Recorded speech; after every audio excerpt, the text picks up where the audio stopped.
വളരെ സിമ്പിളായിട്ട് ഉണ്ടാക്കാൻ പറ്റുന്ന ഒരു എഗ് മസാല ടോസ്റ്റാണ് ഞാൻ നിങ്ങൾക്ക് കാണിച്ചിരുന്നത്. ഈ എഗ് ബ്രെഡ് മസാല ടോസ്റ്റ് എങ്ങനെ ഉണ്ടാക്കുന്നതെന്ന് നോക്കാം. ഇതിന് വേണ്ടി ഒരു പാൻ ചൂടാക്കി ഇതിലേക്ക് കുറച്ച് എണ്ണ ഒഴിച്ചു കൊടുക്കണം. ഇതിലേക്ക് 2 സവാളയും ഒരു പച്ചമുളകും കുറച്ച് കറിവേപ്പിലയും കൂടി ചേർത്ത് നല്ലപോലെ വഴറ്റിയെടുത്തു.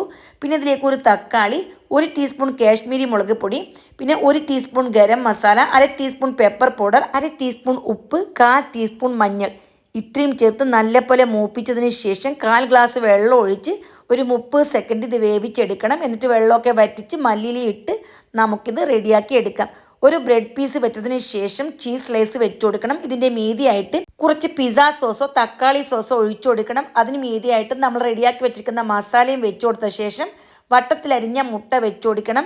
നല്ലൊരു ഫ്ലേവർ കിട്ടാൻ വേണ്ടി അല്പം ഒറിഗാനോ, പിന്നെ കാണാൻ ഭംഗിക്ക് വേണ്ടി ക്രഷ്ഡ് ചില്ലി ഇതും ഞാനിവിടെ വിതറി കൊടുത്തിട്ടുണ്ട്. ഇനി നമുക്ക് എന്ത് ചെയ്യണം? പാൻ ചൂടാക്കി എടുക്കണം. പാൻ ചൂടാക്കി അല്പം ബട്ടറോ എണ്ണയോ ഒഴിച്ചതിന് ശേഷം ചെറിയ തീയിലിട്ട് ഇതൊന്ന് ടോസ്റ്റ് ചെയ്തെടുക്കണം. മൂടി വെച്ച് ഏകദേശം 45 സെക്കൻഡ് ചെറിയ തീയിലായിരിക്കണം, പ്രത്യേകം ശ്രദ്ധിക്കുക.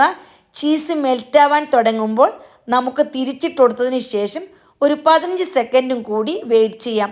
തിരിച്ചിടാണ്ടും നമുക്ക് ഈ റെസിപ്പി ഉണ്ടാക്കാം. തിരിച്ചിടാൻ പറ്റുന്നില്ല എങ്കിൽ അല്പം കൂടി മൊരിഞ്ഞതിന് ശേഷം നമുക്ക് ഇതേപോലെ വാങ്ങി ഉപയോഗിക്കാം.